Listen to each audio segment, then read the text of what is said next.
Sí, doctora, sí, sí.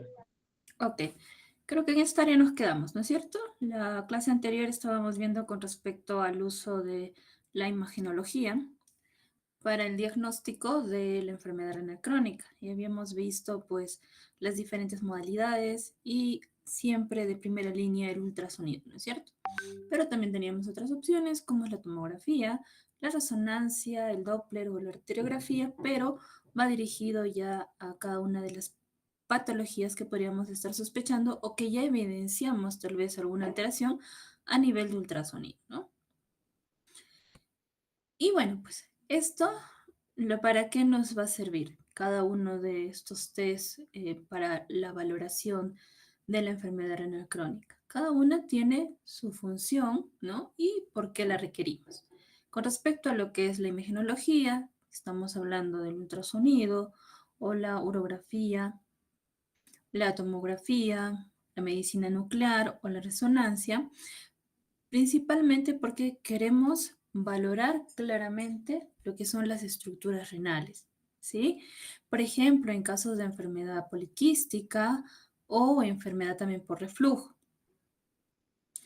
Si nosotros queremos determinar en sí, ¿no? Porque hay alguna duda o porque simplemente ya estamos en camino, ¿no? De una enfermedad renal crónica, no está de más hacer una biopsia para poder dirigir mejor nuestro tratamiento, ¿no? Y bueno, pues como ya saben ustedes, ya hemos mencionado en cada una de las glomerulopatías, por ejemplo, existe la microscopía de luz. Tenemos también la inmunofluorescencia, la microscopía electrónica. Y bueno, pues también podemos utilizar en algunas situaciones lo que es el- los diagnósticos moleculares, ¿no? Para ser un poco más exactos, para planificar mejor el tratamiento, ¿no? Especialmente también para valorar actividad o cronicidad de una enfermedad, como es el caso, por ejemplo, de lupus, ¿no es cierto? Y bueno, pues también valorar la respuesta al tratamiento que le estamos dando o tal vez si hay algunos factores genéticos que pueden estar asociados. Con respecto a las evaluaciones laboratoriales, ¿no? A nivel serológico y también a nivel urinario, ¿sí? Utilizamos bastante lo que es los electrolitos y lo que es también el equilibrio ácido-base, ¿ya?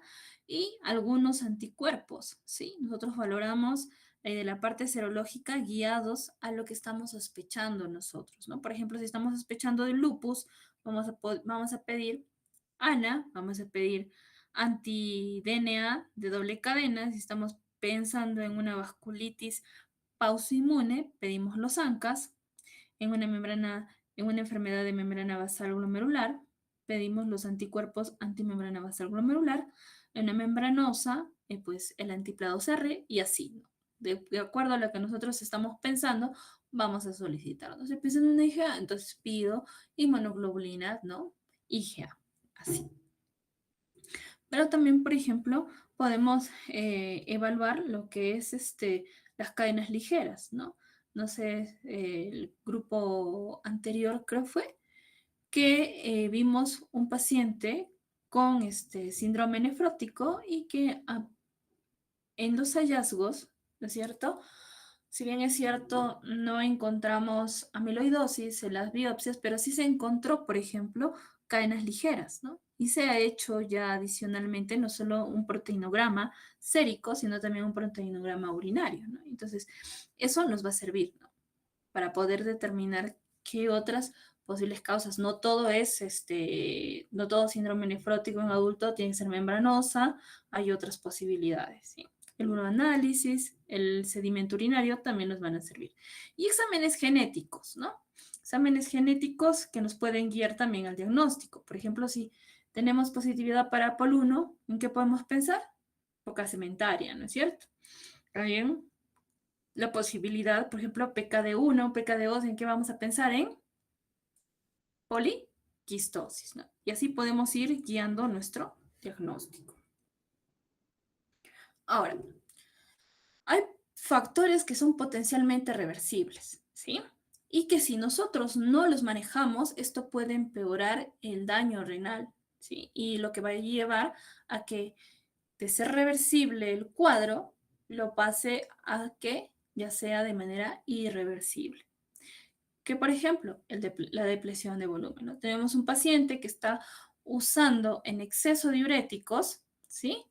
Que está teniendo pérdidas digestivas por vómitos o por diarreas, o ambas, o por ejemplo, en los pacientes que tienen pues deshidratación, puede ser en pacientes añosos, pero también, por ejemplo, en los pacientes pediátricos, ¿sí? Por presentar fiebre, por ejemplo, ¿no?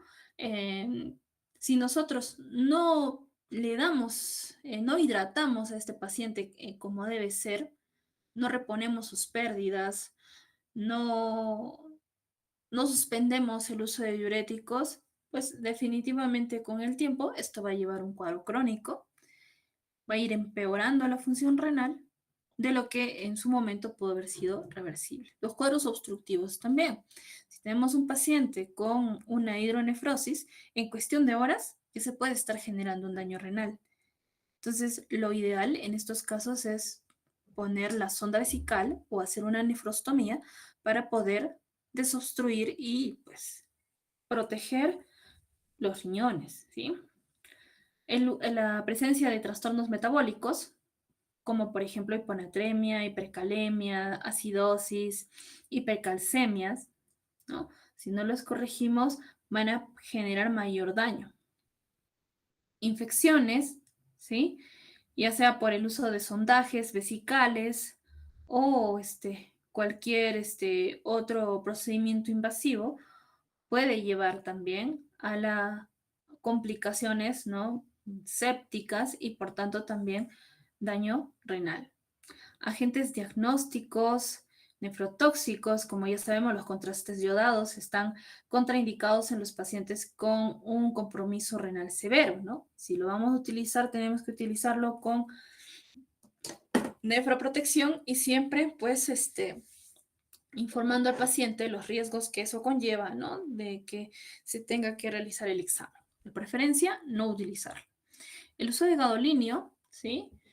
Tiene eh, en sus componentes, ¿no? Una sustancia que tiene el efecto nefrotóxico. Aunque ahora en las últimas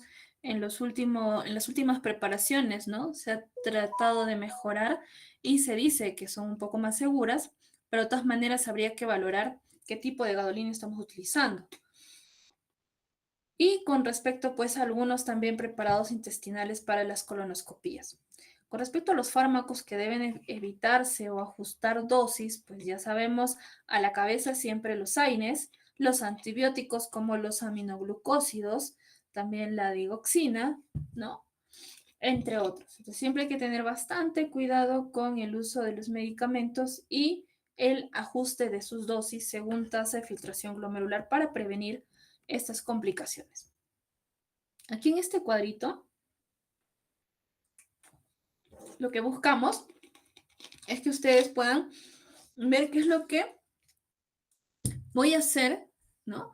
Para, para hacer el diagnóstico, una adecuada evaluación de un paciente con enfermedad renal crónica o ya con una función renal ya alterada, ¿no? ¿Qué es lo que nosotros tenemos que decir? ¿En qué caso yo voy a utilizar, por ejemplo, creatinina, solamente creatinina, ¿no? ¿En qué casos yo puedo hacer la medición con cistatina C, por ejemplo? ¿En qué casos puedo utilizar el filtrado glomerular con cistatina creatinina? ¿O en qué casos tengo que ya ir hacia la medicina nuclear, por ejemplo? ¿Sí? No todos, no todos se hacen de la misma manera. Ustedes saben que inicialmente nosotros hacemos la medición de la tasa de filtración glomerular con la creatinina. Eso ya por defecto, a todo paciente que nosotros necesitamos estimar su filtrado glomerular, lo hacemos por la creatinina. Ahora, ¿qué tenemos que considerar?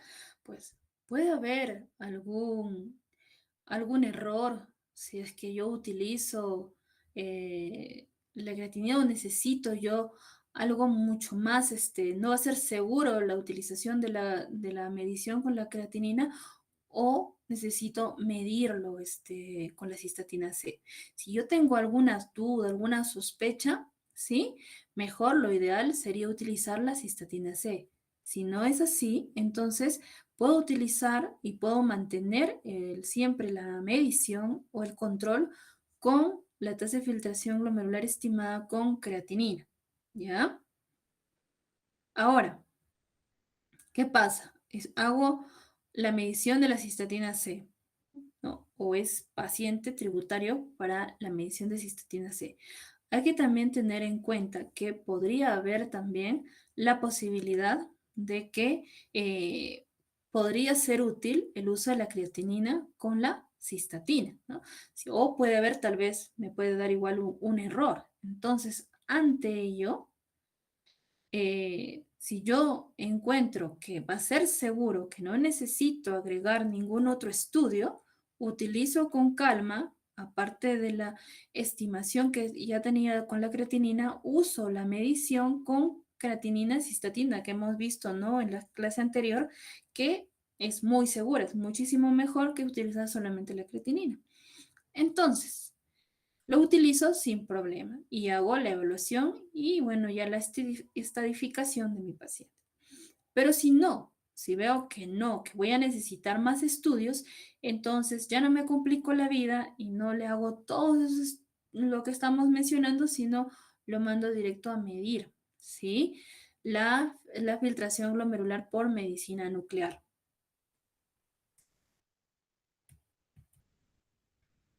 Ahora, ¿ya? Nosotros, según el filtrado glomerular estimado en nuestros pacientes, ¿sí? Nosotros podemos también medir, ¿sí? El riesgo de que estos pacientes puedan llegar a un estadio terminal, ¿sí? A una falla renal prácticamente terminal. ¿En cuánto tiempo va a ser eso? ¿Sí? ¿Y con qué porcentaje de riesgo va a llegar? Por ejemplo, nosotros tenemos un paciente con un filtración glomerular de 30 a 60, ¿sí? Entonces, obviamente ustedes saben que esto es un paciente en riesgo, ¿no es cierto? ¿Con qué riesgo va a llegar? Pues más o menos el riesgo estimado puede ser de un 3 a un 5% en 5 años. ¿Ya? Entonces, obviamente hay que darle nefroprotección para tratar de prolongar estos 5 años. Nosotros con nuestro tratamiento lo que tenemos que buscar es que estos 5 años se prolonguen, ¿sí? Sean mayores. Si es menos de 30, su filtrado glomerular, ¿ya? Definitivamente necesita un mayor cuidado y ya un tratamiento ya multidisciplinario, ¿sí? No solamente por nefrología, sino también por otros profesionales, nutrición, más exhaustivo, ¿ya? Porque estos pacientes tienen un riesgo mucho mayor, mayor del 10% a que llegue a falla renal en 2 años. Entonces, ya es un riesgo muchísimo mayor. Este paciente tiene mayor riesgo, ya nosotros no nos podemos cuidar mucho. Entonces, con el tratamiento que le damos a este paciente, estos 2 años tienen que prolongarse, no tiene que ser menor, tiene que ser mayor de 2. Y si su filtrado glomerular es menos de 20, ya ahí nosotros tenemos que tener bastante cuidado porque ya podemos darle nefroprotección, valoramos y también ir monitorizando porque ya aquí los efectos colaterales o adversos van a ser muchísimo mayores, ¿no? Entonces, podríamos, pero ya vamos hablando en el paciente que ya va a necesitar, ¿no? Terapia de sustitución renal, trasplante anticipado, si es que no llega antes a diálisis, o si no, hemodiálisis o diálisis peritoneal, ¿sí? Y este tiene un riesgo, miren, de más de 40% que llegue a diálisis en 2 años. ¿Qué manifestaciones y qué desenlaces tiene la enfermedad renal crónica? Las manifestaciones: hipertensión, anemia, dislipidemias, enfermedad mineral ósea, hipercalemia, acidosis, alteración en la fertilidad y embarazo. Y hay que tener mucho cuidado, no solamente porque se reduce la fertilidad en estas pacientes, sino que lo más importante es la morbilidad y mortalidad que puede incrementarse en los pacientes o en las pacientes que llegan a un embarazo en una enfermedad renal crónica avanzada principalmente. Y el mismo daño que puede generar el embarazo. ¿Y qué desenlaces? Progresión de la enfermedad, mayor morbilidad, o sea, las complicaciones que se presentan generan mayor morbilidad y mayor mortalidad. ¿Y cuál es el tratamiento que nosotros vamos a darle? Nosotros tenemos que darle un manejo etiológico, ¿no? ¿Por qué? Porque lo ideal es encontrarlo o tamizarlo al inicio de la enfermedad, en etapas tempranas, ¿no? Y tratar de revertir las causas que son reversibles, pues, ¿no? Ajustar medicamentos, en el caso de ya requerirlo, valoración temprana por nefrología, prevenir la progresión de la enfermedad renal crónica, manejo de las complicaciones y en el caso, ¿no? Ya esté en un estadio terminal, el inicio de la terapia de reemplazo renal. ¿Qué causas reversibles? ¿No? Estas suelen ser de etiologías de falla aguda que se agrega a un cuadro crónico. Hipoperfusión renal, medicamentos nefrotóxicos, obstrucción del tracto urinario. ¿Y cómo prevenimos la progresión? Obviamente manejando, ¿sí? Lo que es la presión arterial, la proteinuria, el riesgo cardiovascular, las comorbilidades, enfermedades como por ejemplo la diabetes mellitus tipo 2 o tipo 1 también, y evitar los nefrotóxicos. Miren lo importante que es captar al paciente en un estadio temprano. Nosotros definitivamente, si cambiamos su estilo de vida, ¿sí? Es una dieta saludable, actividad física, ¿no? Parar el tabaquismo y controlar también el peso, ¿no? Un paciente que ya está con sobrepeso tiene que bajar de peso. Regulando estos factores de riesgo, ¿sí? Nosotros mejoramos, ¿sí? Notablemente algunas posibilidades del paciente para que progresione la enfermedad de manera rápida, ¿sí? Adicionalmente a ello, nosotros, ¿qué tenemos? Tenemos los ISGLT2, ¿sí? ¿Qué más tenemos? Tenemos también el control de la presión arterial, ¿sí? Podemos utilizar inhibidores del sistema renina-angiotensina. ¿Qué más podemos hacer? Tenemos que tratar de controlar, dependiendo de nuestros pacientes, si están con un síndrome metabólico, por ejemplo, el uso de estatinas, ¿sí? Para reducir el riesgo cardiovascular. Tengamos en cuenta una cosa muy clara. Un paciente con enfermedad renal crónica o un compromiso renal importante, así sea agudo, pero que sea pues importante, llamativo, severo, puede generar un riesgo cardiovascular. Ahora, si a eso le sumamos la dislipidemia, por cualquier causa, puede ser por una glomerulopatía con un síndrome nefrótico, por un síndrome metabólico, un estilo de vida pues nada saludable, definitivamente su riesgo aumenta, ¿ya? Y aumenta de manera bastante notoria. Entonces, el uso de estatinas en nuestros pacientes con sobrepeso, que tienen todos esos factores de riesgo, no está de más, ¿sí? ¿Qué más nosotros tenemos que tomar en cuenta? El uso de los pacientes diabéticos de las hiperglicemias, ¿sí? No solamente los ISGLT2 nos van a ayudar, también, bueno, a depender, ¿no?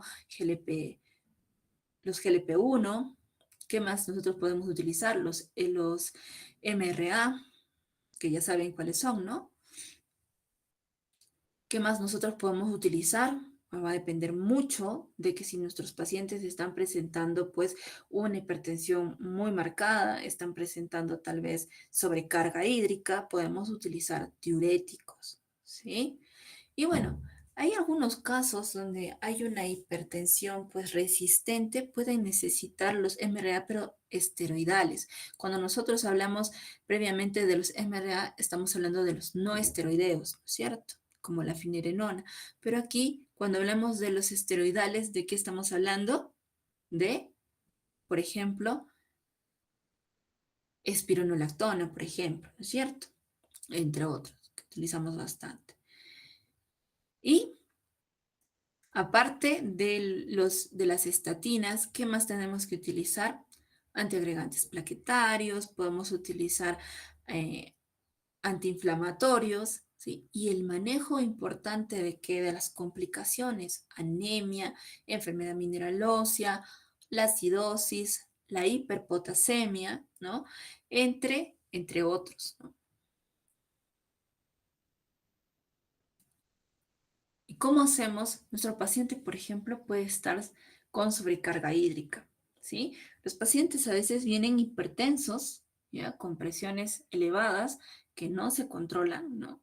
Y acá dicen, es que sí, pues es que ya no hay control del sistema renina-angiotensina-aldosterona, los riñones no funcionan, ¿no es cierto?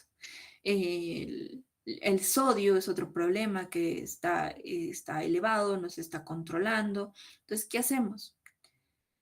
¿Cómo manejamos esto?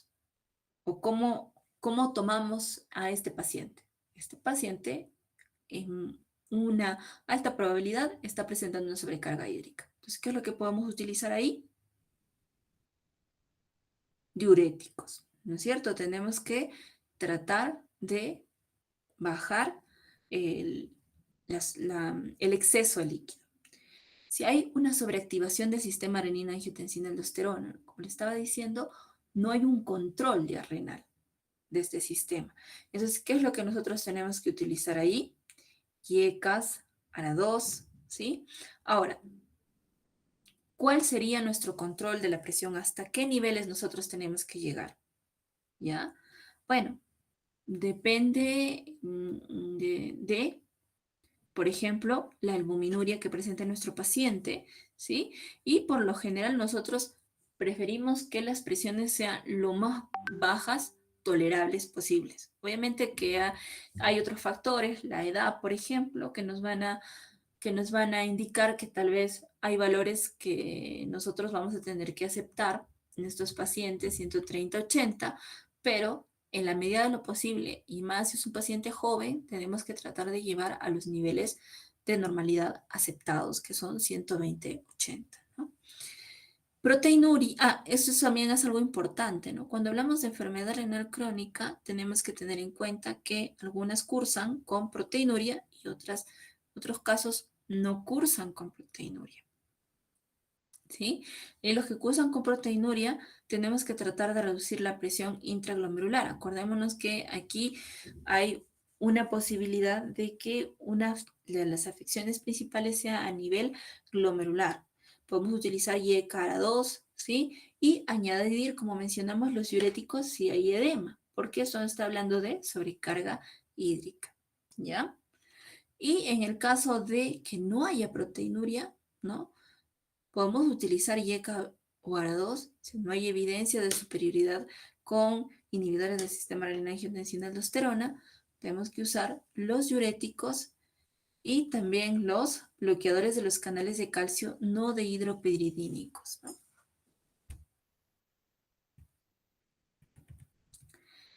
El manejo antiproteinúrico, YECA-ARA2, indicado en pacientes hipertensos, todo paciente diabético con albuminuria en clase o estadio A2 y todo paciente con A3.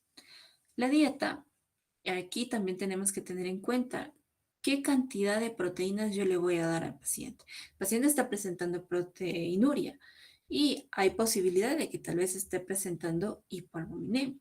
Entonces, si mi paciente está con hipoalbuminemia, ¿qué tengo que hacer? Le tengo que incrementar la cantidad de proteínas que requiere. Si su filtrado glomerular está mayor de 60, sí puedo incrementar, ¿ya? Hasta 1.2, 1.3, obviamente siempre valorando y evaluando la función renal. Pero si su función renal es menos de 60, yo no puedo pasar más de 0,8 gramos por kilo por día, ¿sí?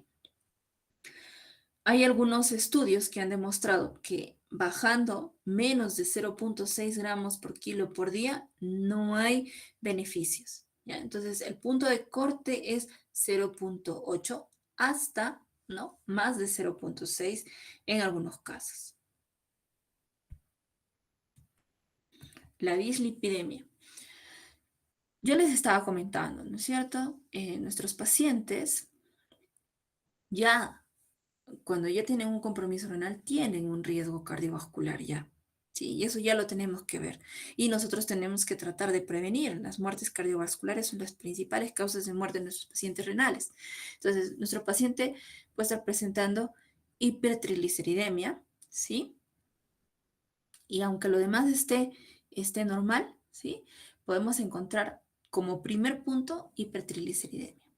Entonces, indican, hay que manejarlo solo con dieta, podemos utilizar fibratos, ¿ya?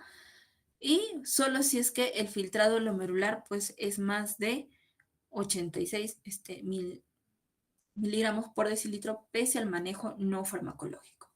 Y si los triglicéridos, ¿qué diré? Y si tiene una hipercolesterolemia, el manejo va a depender de qué. ¿A dónde queremos llevar los LDL? ¿Sí? Entonces tenemos que tener que llevarlos a menos de 70. La prevención secundaria es iniciar estatinas y la primaria es iniciar en filtrado glomerular menos de 60 y riesgo cardiovascular aumentado. Pero yo les digo una cosa, el uso de los fibratos en nuestros pacientes con un filtrado glomerular mayor de 60, perfecto, ¿sí? Yo no les digo que no. Y yo recomiendo, ¿no? Que no lo asociemos con atorvastatina. ¿Por qué? Porque el riesgo de usar los dos juntos es mucho más nefrotóxico y los efectos adversos de los fibratos se incrementan, ¿sí? Obviamente hay algunos fibratos que son más seguros que otros, pero de todas maneras tienen las mismas vías y por tanto el efecto con el uso de las estatinas no se deben combinar, ¿sí? Lo recomendable es utilizar las estatinas, ¿no? Me van a decir, pero doctora, las estatinas no, no actúan, ¿sí? En la vía para reducir los triglicéridos, pero si los reducen, ¿sí? Los reducen hasta con el uso de 10 miligramos por día. Entonces, ¿podemos iniciar con estatinas? Sí. Si con las estatinas no responde, suspendo las estatinas y puedo utilizar fibratos.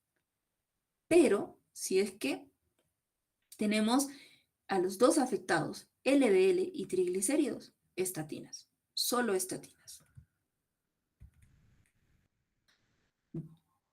Y con respecto al sodio, bueno, ya las guías nos dicen, menos de 2 gramos por día. Aumenta el riesgo de progresión renal y otros desenlaces cardiovasculares, ¿no es cierto? El incremento del sodio en la dieta. ¿Qué más podemos nosotros utilizar? El calcio tiene que ser menos de 1500 miligramos por día, ¿sí? Fósforo. El fósforo no debe pasar de 800 miligramos, ¿ya? Se dice que depende en sí el estadio, ¿ya? ¿Puedo darle 1000? Sí, podrías darle 1000, pero siempre y cuando la función renal todavía esté más de 45, más de 40 incluso. Ya cuando ya hay un mayor compromiso, ¿no? Hasta 30 les podría decir, ya yo les recomiendo 800. Calorías, 30 a 35 kilocalorías por kilo por día, ¿sí? La fibra de 5 a 38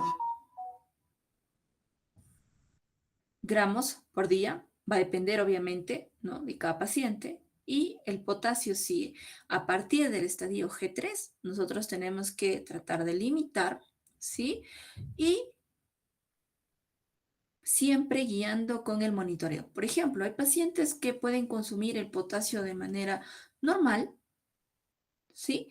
Y su potasio sérico no incrementa mucho, ¿ya? Porque todavía tienen una buena diuresis y nos está ayudando. O tal vez están utilizando algún tipo de diurético que le está ayudando a eliminar, ¿no? Un diurético de asa, por ejemplo. Entonces, no aumenta. Monitorizamos, potasio está bien, no necesitamos estar corrigiendo mucho.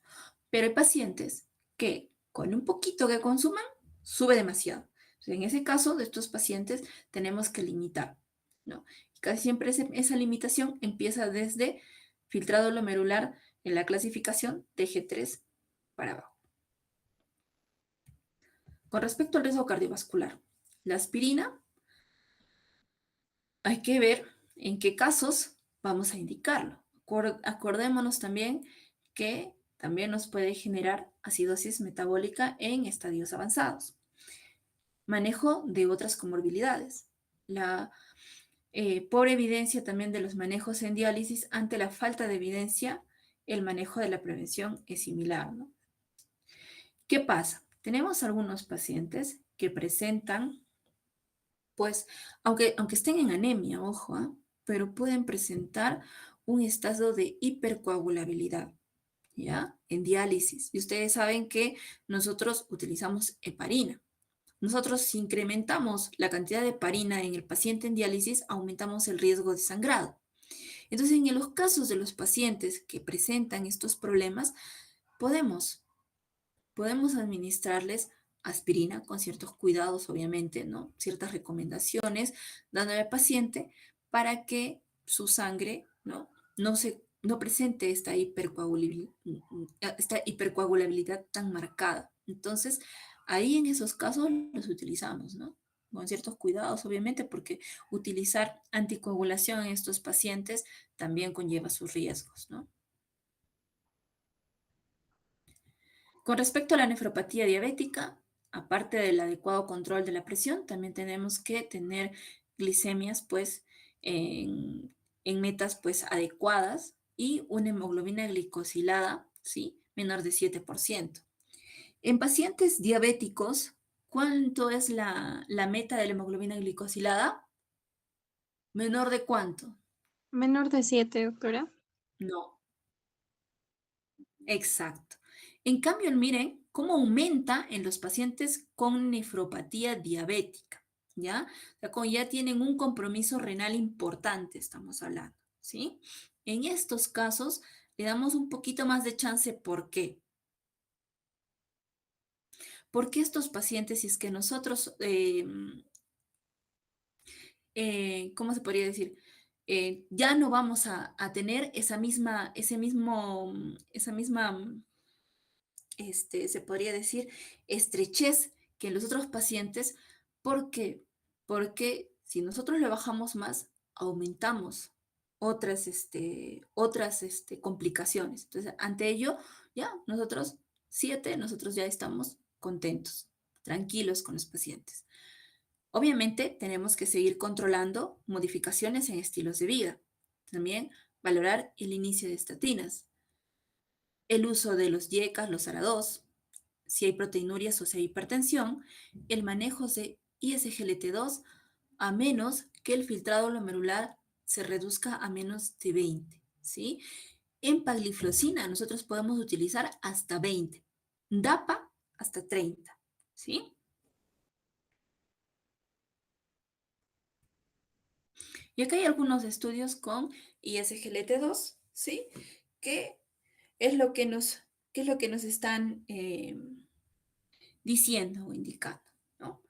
En este estudio, por ejemplo, no utilizaron ni EMPA ni DAPA, que es lo que tenemos ahorita nosotros en el mercado. ¿Ya? Utilizaron canagliflozina, ¿sí? En pacientes con enfermedad renal terminal y diabetes tipo 2. ¿Qué es lo que se encontró? O avanzado. ¿Qué es lo que se encontró? Miren, aquí empezaron pacientes de 4.401 pacientes con filtrados glomerulares que podían ir de 30 a 90, ¿sí? Y albuminurias de 300 hasta 5 gramos. ¿Qué es lo que se usaba? IECAS o ARA2. ¿Y qué es lo que se encontró? Tal vez no se ve muy clarito aquí, pero ¿qué es lo que ellos pudieron determinar? ¿Sí? Que si usaban ellos la canagliflozina, miren aquí, En la canaglifosina está de colorcito celestito, ¿sí? Y el placebo está de color rojito. ¿Qué es lo que ellos encontraron con respecto a la progresión de la enfermedad renal crónica, ¿sí? Y también a los desenlaces fatales, que obviamente es muchísimo menor con el uso de la canaglifosina. Obviamente que pues todavía nos faltan más estudios para corroborar esto, pero esto se podría decir, es una esperanza para los pacientes. ¿Por qué? Porque ahora solamente en el mercado, por ejemplo, tenemos dos ISGLT2, pero podríamos tener más. Y a más, obviamente, hay muchas más posibilidades de acceso. ¿Qué más tenemos que cuidar? Evitar la nefrotoxicidad. Siempre ajustar los medicamentos al filtrado glomerular actual, ¿sí? ¿Eso qué significa? Yo voy a estar monitorizando su filtrado glomerular, voy a estar haciendo la estimación del filtrado glomerular y de acuerdo a ello voy a ir dosificando. Por ejemplo, capté mi paciente con un filtrado glomerular de 30 y le estoy dando pues empaglifosina o dapaglifosina, ¿cierto? Y le estoy asociando un, a un ARM no esteroideo, ¿sí? Ya sabemos cuál. Sabemos que existe, porque ella sufre de enfermedad renal crónica, está avanzada, existe el riesgo de que nos haga una hipercalemia. Entonces, ¿qué hago? Voy monitorizando. Pónganse que en el tiempo que yo le estoy monitorizando estaba en 30 todo el tiempo, pero de repente bajó a 20. Entonces ya yo tengo que tener cierto cuidado, ¿no es cierto? Lo voy a ir ajustando. Puede ser que haya sido algo sobreagudizado, ¿no es cierto? Al cuadro que presenta el paciente, pero de todas maneras tengo que ajustarlo. Y en el siguiente monitoreo puede ser que ya corrijo algunas cositas que puedan haber estado asociadas a este cuadro de agudización y obviamente lo puedo nuevamente agregar algunos de los medicamentos que puedo estar suspendiendo o que puedo estar reduciendo la dosis. Evitar los medicamentos homeopáticos, principalmente por los efectos secundarios que se pueden ir aumentando, ¿sí? Seguimiento estricto del filtrado glomerular y los electrolitos, ¿ya? Especialmente si usamos nefrotóxicos, como les hablaba principalmente del incremento, por ejemplo, del potasio, ¿no? Evitar nefropatía inducida por contraste, evitar el uso del contraste como por ejemplo gadolinio, especialmente pues el que no está el que no tiene el cuidado, ¿no? Del uso de las sustancias nefrotóxicas. Y bueno, también el ejercicio, ¿sí? Ya hablamos de la dieta, la hidratación, ¿sí? Y obviamente, pues, lo que es la restricción proteica, la restricción de sodio, y bueno, de acuerdo a cada paciente también, si nuestro paciente está presentando acidosis metabólica, entonces, pues, obviamente le tenemos que dar bicarbonato, por ejemplo, si nuestro paciente está presentando hipercalemia, tenemos que tratar de reducir también el consumo de potasio. Igual, por ejemplo, puede ser con el calcio, puede ser con el fósforo, el ácido úrico, entre otros, ¿no?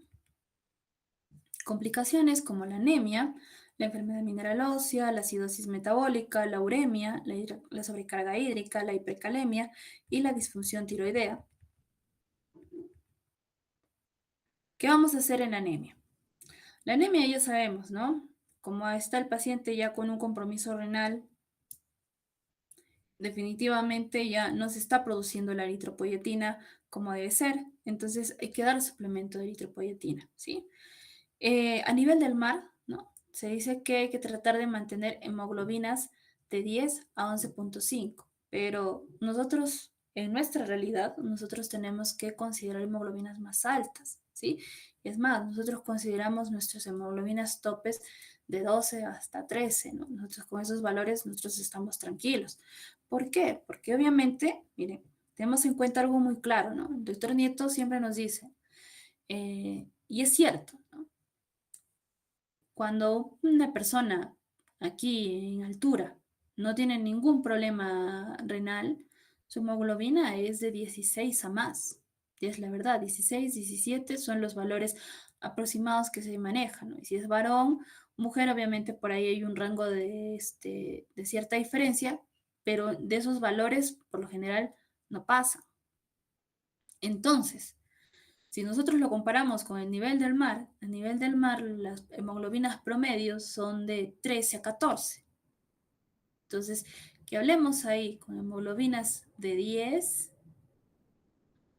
o de 11, 11.5, pues es algo aceptable, ¿no es cierto?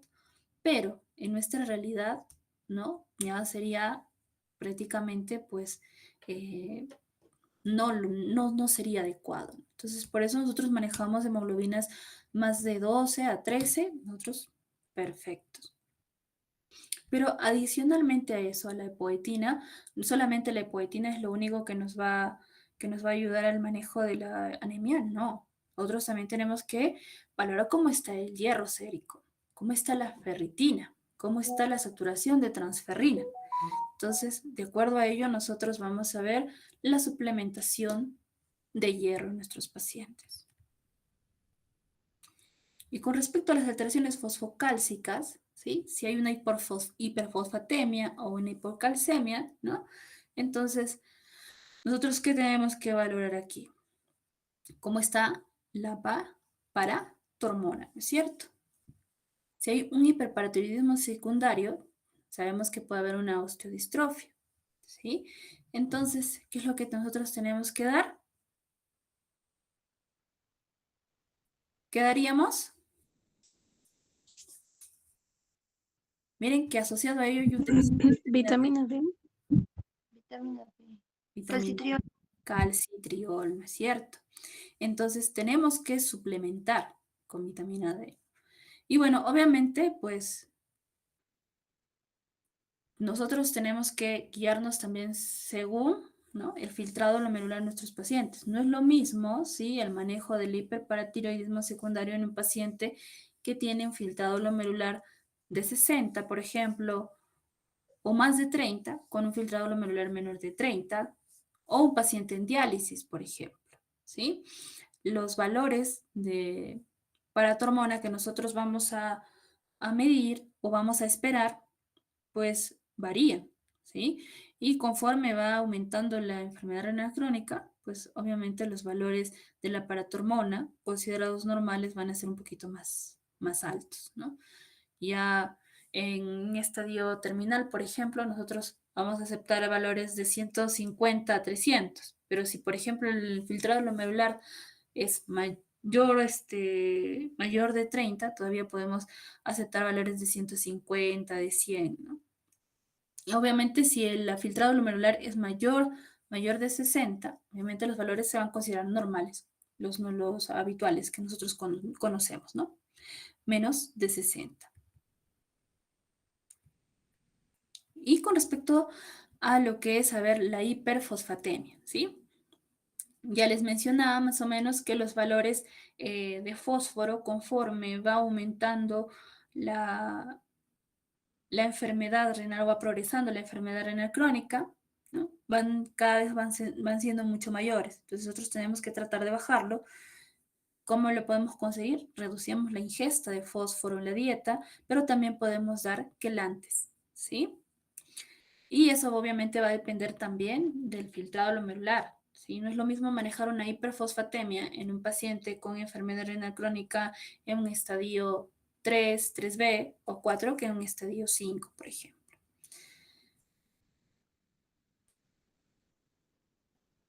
Y bueno, pues hay algunas otras complicaciones que se pueden dar por la paratormona elevada, ¿sí? La osteoitis fibrosa quística, la enfermedad de hueso adinámico, la osteomalacia o la osteodistrofia urémica mixta. Con respecto a la acidosis metabólica, hay un hiperfuncionamiento de la nefrona para la excreción del amonio, ¿sí? Entonces, esto obviamente nos va a llevar a alteraciones a nivel del bicarbonato en lo que es el agua, ¿sí? ¿Se acuerdan de qué valores va el bicarbonato normal? 22 a 26, doctora.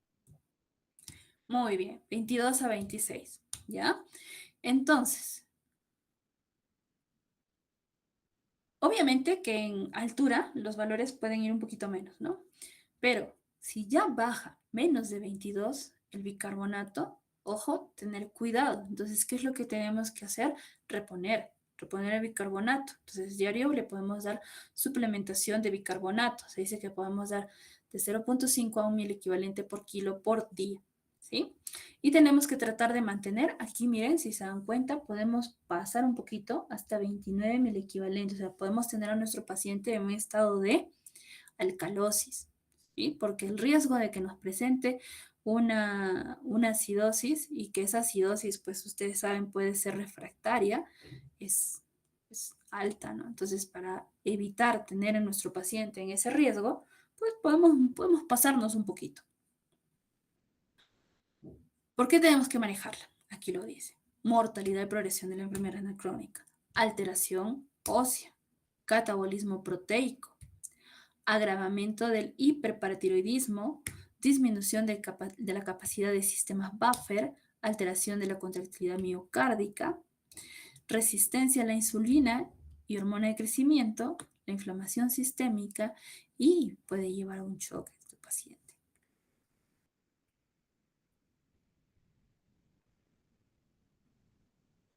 Y mírenme, si nosotros estamos diciendo que la acidosis metabólica puede llevar a mayor progresión de la enfermedad renal crónica, ¿sí?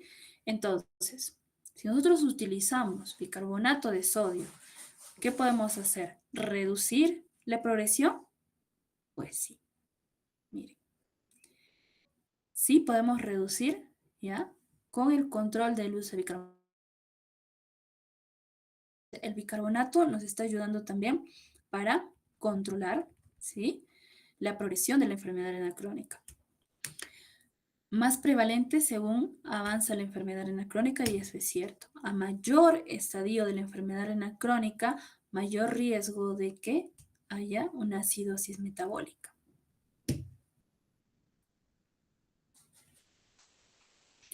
Y bueno, pues ya más o menos ya hemos hablado de la sobrecarga hídrica, entonces siempre hay que tener cuidado, obviamente, conforme va reduciendo el filtrado glomerular, ¿sí? Obviamente la excreción urinaria de líquidos puede irse reduciendo. Entonces, va a requerir diuréticos, ¿sí? Vamos a tener que restringir el consumo de agua o la ingesta de agua y también de sodio. La hipercalemia también es un punto que nosotros tenemos que aprender a tratar. La acidosis metabólica va asociada, ¿sí? De hipercalemia. Entonces, también tenemos que ir restringiendo el consumo de potasio según ya también el filtrado glomerular. Hay que evitar también medicamentos o sustancias nefrotóxicas, y la infección y la vacunación. Siempre los pacientes, como ya tienen una enfermedad renal crónica, tienen una alteración, ¿sí? Una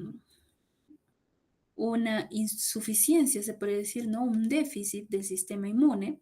Entonces, definitivamente necesitamos protegerlos. Y podemos poner siempre la influenza de manera anual. Tenemos que también estar teniendo cuidado con respecto a lo que es la hepatitis B. Nosotros en nuestro medio somos zona endémica de hepatitis B acá en Cusco. Entonces, nuestros pacientes siempre tenemos que estar cuidando, ¿no? No solo acá, ¿no? En todas partes también se hace eso. ¿Por qué? Porque la hemodiálisis se utiliza, pues, o es una terapia que se utiliza, pues, con la sangre. Entonces, tenemos que tratar de cuidar que nuestros pacientes no presenten cualquiera de estas infecciones, ¿no? El uso también de la vacuna contra el neumococo. La malnutrición es otro factor importante que se asocia a nuestros pacientes y es de mal pronóstico y de mayor mortalidad. Entonces tenemos que estar cuidando el estado de nutrición de nuestros pacientes. Uno de los puntos es la evaluación de la albúmina, pero la verdad el uso con o la evaluación nutricional, como ya lo hemos visto en los seminarios anteriores, definitivamente no solamente es medición de albúmina, ¿no? Y de peso, pero es uno de los puntos visibles, ¿no es cierto? Es mucho más importante la evaluación nutricional por un especialista. Y otro punto importante, hay una asociación bastante marcada entre el hipotiroidismo y la enfermedad renal crónica, ¿no? Entonces tenemos que hacer también el tamizaje del hipotiroidismo. La uremia. No se relaciona con un valor específico de los OSOADOS, eso es cierto, ¿no? Que se dice que a partir de 200 se considera una uremia severa, tenemos que ya estar esperando las complicaciones. Pero eso no siempre pasa, ¿no? Hay pacientes que vienen con más de 200 aparentemente tranquilos y ya, bueno, pues si están tranquilos clínicamente, nosotros pues vamos programando ya su terapia de reemplazo renal. Pero se estima que más de 200, pero no hay en sí un valor específico, ¿no? ¿Y qué complicaciones puede dar la uremia? Pericarditis, neuropatía, coagulopatías, ¿sí? ¿Qué más puede generarse? Puede generarse también alteraciones a nivel de agregación y adhesión plaquetaria, ¿sí? Hay una disfunción de los factores de coagulación. Hay otros factores o otros mecanismos, ¿no? Extraplaquetarios. Y bueno, pues en sí, la urea no es la causa per se, pero sí, pues obviamente estas toxinas urémicas, la anemia, el óxido nítrico, entre otros, pueden ir generando pues estas complicaciones y por tanto se define que cuando hay una uremia severa o las complicaciones asociadas a la anemia severa, ¿no? Se requiere diálisis de urgencia. Entonces, ¿qué factores de riesgo potenciales para, ¿no? Con respecto a lo que es el contraste o el uso del contraste en injuria renal aguda, ¿no? Entonces, miren, los contrastes, ¿sí? Hiperosmolares, ¿sí? Reducen el filtrado glomerular y pueden llevar a una injuria renal aguda e incluso crónica, ¿sí? ¿Qué más podemos tener en cuenta aquí? Los contrastes, sí, de alto volumen, por ejemplo, también en diabetes. ¿Qué más? Los procedimientos con contraste, pues, a nivel serial, ¿sí? A mayor cantidad, pues, obviamente, mucho mayor, ¿no? O los procedimientos intraarteriales también.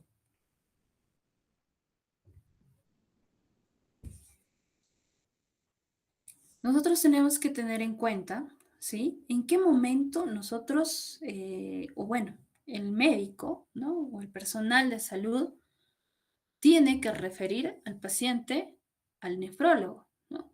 Todos los pacientes con compromiso renal van al nefrólogo, pero hay una lista de espera inmensa. Y no es lo mismo tener un paciente que está presentando un incremento de la presión, ¿sí? Con una hipoalbuminuria, ¿no? A que tengamos pues un paciente que ya tiene un compromiso severo y que obviamente posiblemente va a tener que iniciar reemplazo renal y hay que irlo preparando, ¿no? Estadio 4, por ejemplo, ¿no? Que no va a entrar por emergencia para una diálisis, pero ya hay que irlo preparando. No es lo mismo. ¿En qué momento nosotros, pues, o el personal médico tiene que referir al paciente, ¿no? Lo ideal sería obviamente verlo, ¿no? Como hemos dicho desde el principio, ya irlo conociendo. Pero lamentablemente en nuestra realidad hay una lista de espera larga y prolongada. Y eso no solamente pues es acá, ¿sí? Es en todas partes, ¿ya? Entonces, obviamente que van a haber pacientes que van a tener que ser referidos como prioridad, ¿sí? Y hay otros que pues obviamente van a tener que entrar a una lista de espera, ¿ya? Entonces, ¿por qué? Porque nosotros tenemos que irlo preparando para la terapia de reemplazo renal. Y la terapia de reemplazo renal no debe esperar más de 3 meses, ¿sí? Porque durante todo ese tiempo va a generarse complicaciones, puede haber mortalidad, puede haber un ingreso por emergencia para una diálisis de urgencia, posiblemente hospitalización.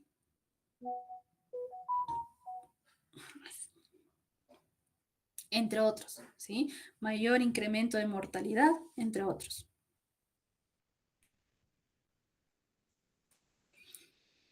Listo. Hacemos el diagnóstico entonces de la enfermedad renal crónica, ¿sí? Entonces, si nosotros vemos, ¿no? Las causas, ¿sí?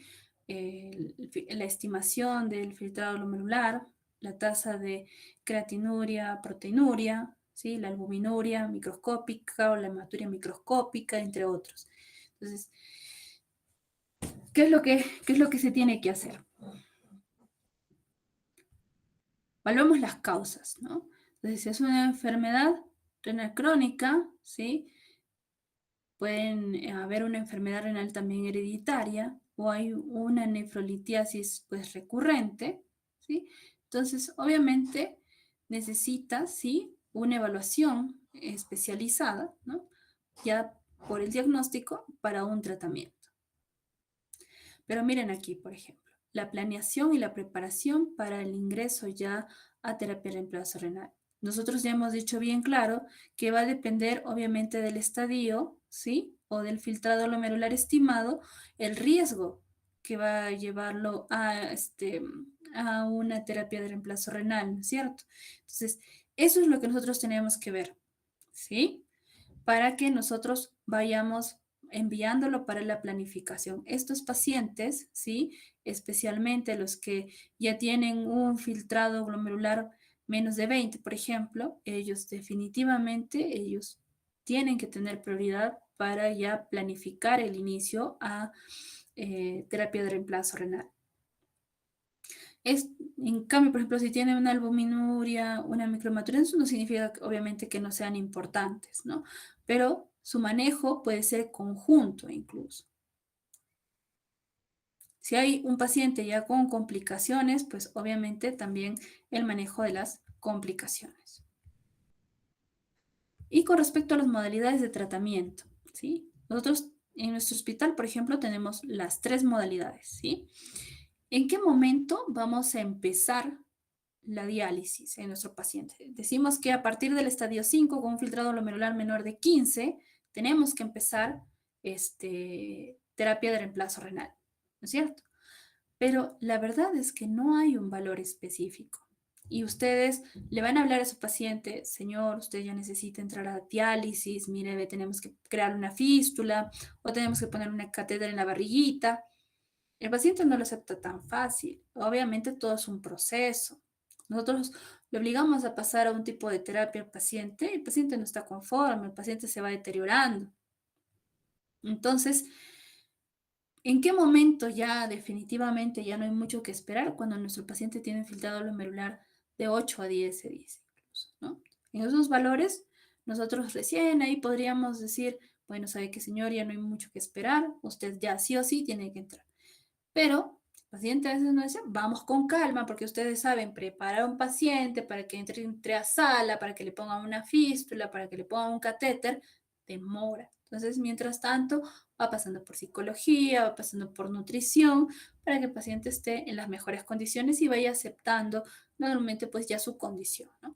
Pero hay otros casos donde, por ejemplo, se necesita una diálisis de urgencia, ¿sí?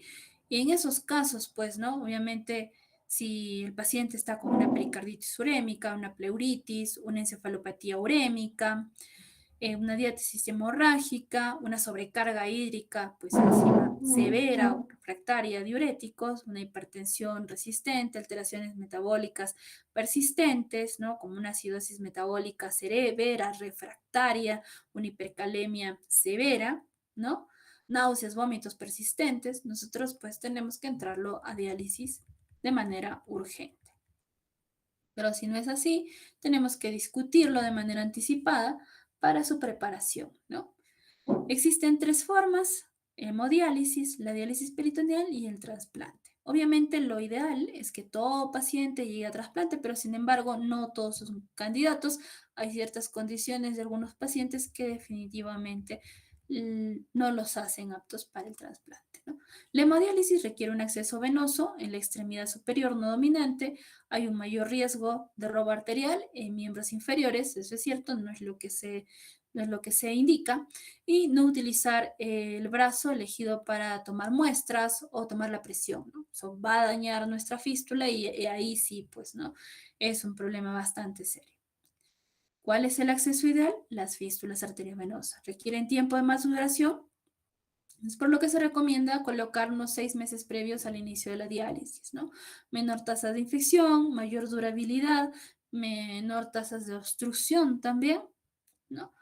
Y obviamente, como es el mejor acceso, se manejan mejores flujos, obviamente pues el paciente pues tiene una mejor calidad de vida, ¿no?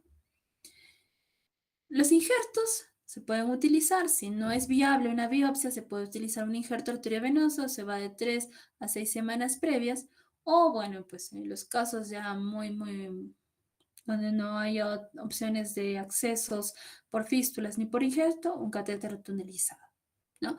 Pero seamos honestos, en nuestro medio, ¿esto pasa? La verdad, no, ¿sí? El paciente espera bastante para que se le haga una fístula, entonces tenemos un montón ahí esperando con un catéter temporal, ¿sí? Injertos no se hacen en nuestro medio, ¿sí? Entonces, ¿qué es lo que pasa? Lo más práctico, tunelizar al paciente, dañar vasos sanguíneos. Entonces, ahí sí, mayor tasa de infecciones y complicaciones. Diálisis peritoneal. Esto es lo ideal, ¿no es cierto? Todos nuestros pacientes deberían iniciar en diálisis peritoneal, ¿ya? ¿Por qué? Pues porque es más fisiológica, porque obviamente el paciente no tiene muchas restricciones a nivel dietario, entonces, por tanto, obviamente, pues, pongámonos en este escenario, ¿no? Ustedes que fueran, yo que fuera. Ya me dijeron, mis riñones no funcionan. Adicionalmente a ello, me están citando 3 veces a la semana para ir a hacerme una diálisis y encima me están diciendo, no comas esto, no puedes consumir esto, no puedes tomar agua, no puedes hacer esto. O sea, ya imagínense esa carga, ¿no? Encima esas restricciones. No solamente estamos hablando que ya hay más riesgo de desnutrirse, sino que encima, pues anímicamente, esa persona no está bien. En cambio, le decimos a una persona, bueno, usted va a comer de todo, o puede comer plátano, ¿por qué? Porque se pierde bastante potasio en las diálisis peritoneales, entonces reponga potasio, ¿sí? Y todo el mundo come plátano, come papa, come cítricos, todo el mundo, ¿sí? Entonces, normal, tranquilos, tome agua. ¿Por qué? Porque obviamente se dializa a diario, 3 a 4 veces al día, entonces obviamente con las soluciones de la diálisis va a ir eliminando agua. Entonces, tome agua para que esté bien hidratado, no vaya a ser que se deshidrate por la pérdida de agua que va a tener en la diálisis. Perfecto, ¿sí? Paciente conserva su diuresis residual, ¿ya? Y es práctico, y como se lo hace a diario, obviamente, el estado de toxicidad urémica que hemos estado hablando anteriormente, obviamente es menor, ¿sí? Entonces, sería lo ideal. No todos son candidatos, tienen que tener las condiciones adecuadas, tiene que ser un paciente o un personal que pueda hacerlo de manera adecuada para reducir las infecciones, ¿no es cierto?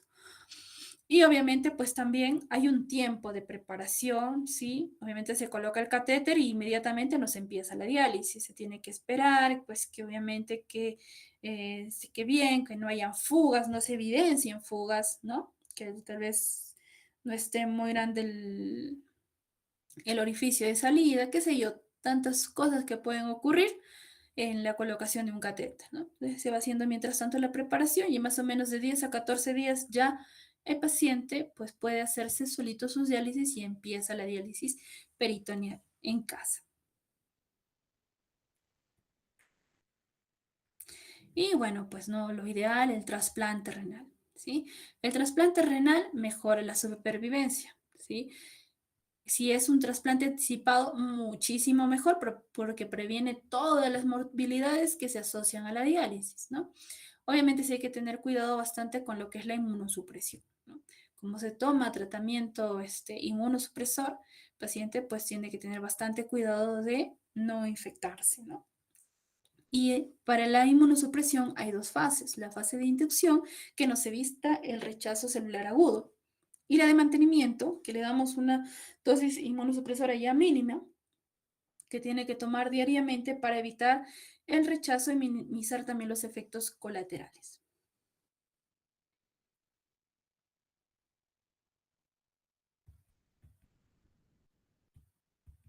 Ya hemos hablado de esto en glomerulopatías, me parece, la biopsia renal, ¿no? Y bueno, pues las indicaciones, síndrome nefrótico por nefropatía lúpica, o un nefrótico sin evidencia de enfermedad sistémica, o un síndrome nefrítico, falla renal aguda no explicada, o la hematuria glomerular aislada con evidencia de progresión. ¿Cuántos de los que están presentes son donantes? A ver. ¿Ya? ¿Usted nomás? ¿Ryan? ¿Alguien más? 3 personas más han levantado la mano. ¿Ya? Solamente ustedes. Diana, Yada y Lady. ¿Alguien más, creo? Yo, doctora, pues. Marcelo también allá. Ya me extrañaba ya. Entonces, la verdad es que miren, no hay esa cultura, ¿sí? Todos deberíamos ser donantes, ¿ya? Obviamente para ello tenemos que tener pues información, ¿no? La gente por lo general desconoce lo que es la donación de órganos. Entonces, primero tenemos que informarnos. ¿Qué es la donación de órganos? ¿Sí? Obviamente nosotros escuchamos hablar, ¿no es cierto? Es una acción desprendida, solidaria, pero ¿qué lleva a esa donación? Ustedes creo que piensan que dicen yo soy donante y les van a sacar todos los órganos, los van a dejar así como un cascarón. No, no es así, ¿sí? Obviamente que hay un proceso, hay un procedimiento que se tiene que seguir, ¿sí? ¿Ya? Pero tienen que tener en cuenta una cosa, ¿sí? No en todas las condiciones vamos a nosotros a ir a donar, solamente, ¿no? En el caso, por ejemplo, de que haya una muerte cerebral, ¿sí? Si hay una muerte cerebral, prácticamente ya nadie sale de una muerte cerebral, pero eso significa que, si bien es cierto, nosotros ya no estamos ahí en ese cuerpo, pero todavía estos órganos están siendo manejados por medicamentos, por un ventilador mecánico, etcétera, todavía están manteniéndose unas horas adicionales, ¿sí? Entonces hay que mantenerlos así hasta que haya un receptor, una persona que acepte o que sea compatible para que se pueda trasplantar y de esa manera se pueda dar la donación, ¿sí? Entonces no significa que porque yo digo soy donante, a ver, se me cae, no hay un terremoto y quedo aplastada ahí y yo no voy a poder donar nada, aunque quiera, ¿sí? Son casos específicos donde se llega a muerte cerebral y no le pasa eso a todos. ¿Ya? Y no significa que esa persona es como que estar en coma, que va a estar en muerte cerebral toda la vida, no. Son horas en las que esos órganos todavía están ahí sobreviviendo, pero obviamente como hay muerte, si se desconecta esa persona, pues ya no va a haber vida para esos órganos, ¿no? Entonces es ahí en ese momento donde se aprovecha para poder hacer la donación. Entonces, conociendo eso, si sabes que puedes salvar vidas, tomas la decisión y dices, bueno, yo sí quiero ser donante, ¿no? Entonces, ¿qué haces? No solamente vas a decir, sí, yo soy donante, me fui a la RENIEC y puse sí en mi DNI. Hay que informar a la familia, ¿por qué? Porque ellos son los que van a tomar al final la decisión, ellos son los que van, porque ya nosotros, si estamos en muerte cerebral, ya nadie nos va a preguntar. Entonces, los familiares, como saben, ¿no? Que sí, que efectivamente los amigos saben que, pues, María, por ejemplo, ¿no? Había indicado ya previamente a su familia, por si acaso yo soy donante, si llego a esta situación, por favor consideren que es mi voluntad, ¿sí? Entonces, cuando llega el momento, se hace efectivo y se respeta la decisión de que esta persona por voluntad propia es donante, ¿ya? Entonces, ¿qué pasa? Miren, aquí está el proceso. Sí se ven, ¿no es cierto? Están más chiquititas las letras, pero creo que sí se pueden leer. Inicio del proceso. Se detecta a un posible donante, ¿sí? Miren, fallecido por muerte encefálica, muerte cerebral. Y está en la terapia de un hospital. Obviamente está en una terapia intensiva, porque no es tan fácil determinar la muerte cerebral. No es solamente como decir, ah, no, este no me cae bien, muerte cerebral. No, no es así. agarra y se hace una evaluación, se hace una imagenología, o sea, hay que detectar que efectivamente en ese cerebro no hay actividad. Entonces, cuando llega a esa situación, el médico, ¿no? De UCI, por ejemplo, llama al neurólogo, hace todas las evaluaciones y dice, sí, pues no hay actividad, no reacciona, le hemos quitado la sedación, no hay respuesta. Entonces, esta persona está en muerte cerebral. Hay que comunicar, ¿no? A la familia, ¿no? Y también al sistema, ¿no? De Procura para que definitivamente se siga con todo el protocolo para la posibilidad de donación. Entonces, se hace la evaluación clínica, los exámenes, como yo les estaba diciendo, y efectivamente se certifica, esta persona está en muerte cerebral, ¿sí? Ahora, quiero ver yo, pues si este paciente, como está en muerte cerebral, pues cómo están sus órganos, cómo está él mismo, para ver si es donante. A ver, y preparo todo, ya así, muerte cerebral, ya riñones, ya está muy bien, perfecto. Y resulta que después me dicen, no, el paciente es VIH positivo. O el paciente es hepatitis B. No es contraindicación absoluta, ojo, pero no se pone un riñón, ¿no? De un paciente cero positivo, ¿no? A un paciente cero negativo. Eso no se hace, ¿sí? Entonces, obviamente que si yo sé que es cero positivo, tendría que ponerle a un paciente cero positivo. ¿No es cierto?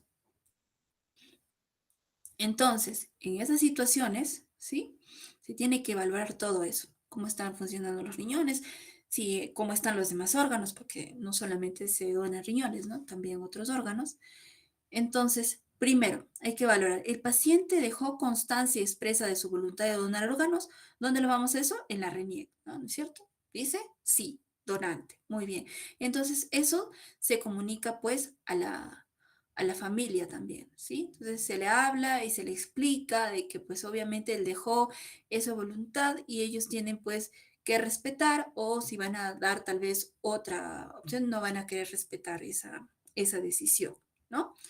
Entonces, la familia indica, pues, obviamente sí, ¿no? Sí, efectivamente, nosotros conocíamos que él es donante y bueno, vamos a respetar su decisión, ¿no? Entonces, perfecto. Ya se mantiene ya el paciente, o mejor dicho, los órganos ya para esta donación que se va a dar, ¿sí? Entonces ya se habla hacia un centro trasplantador. Imagínense que esto ocurrió en un hospital donde no se hace trasplante.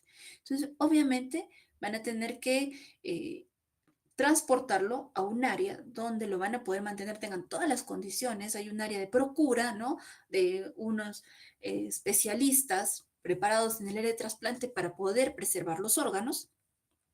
Tienen que evaluarlo los especialistas de nefrología, de gastroenterología, de oftalmología, todos, que efectivamente esos órganos pues van a ir a trasplante, ¿ya? Entonces, obviamente cada área, ¿no? Tiene su lista de espera de pacientes esperando un trasplante renal. Entonces, de acuerdo a la lista de espera, se va a asignar quién va a ser el posible receptor de, de esos órganos, ¿ya? Entonces, se asigna y por tanto se lleva ya el traslado de los órganos hacia el área donde se va a hacer el trasplante, ¿no?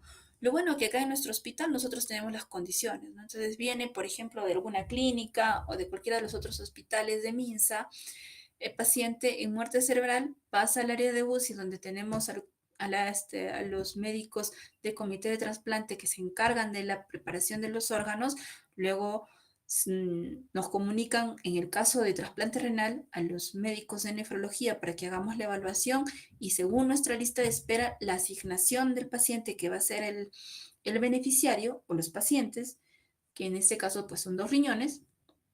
Entonces, allí es donde se lleva a cabo todo para que pueda programarse en sala tanto la extracción de los riñones, ¿no? Su preparación, todo para su conservación y también la posibilidad de la cirugía para el trasplante, ¿ya?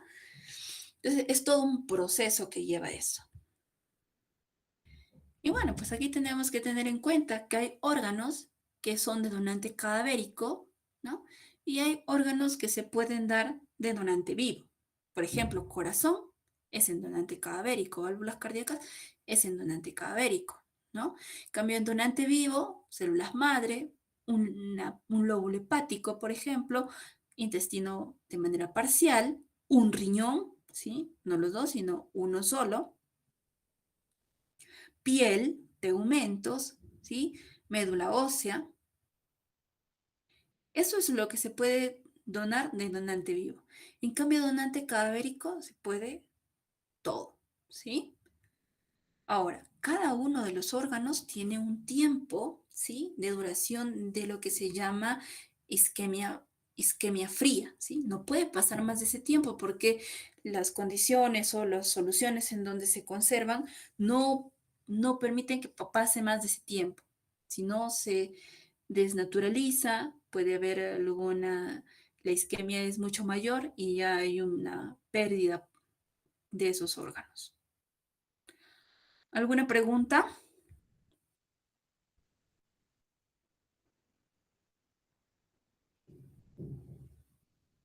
¿Tienen tiempo todavía?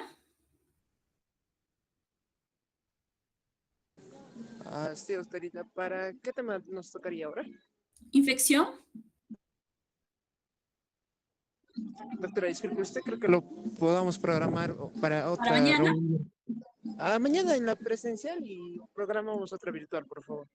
Ya, no hay problema. Sí, pues porque van a disculpar, es que tuve un problema en casa y entonces he tenido que salir.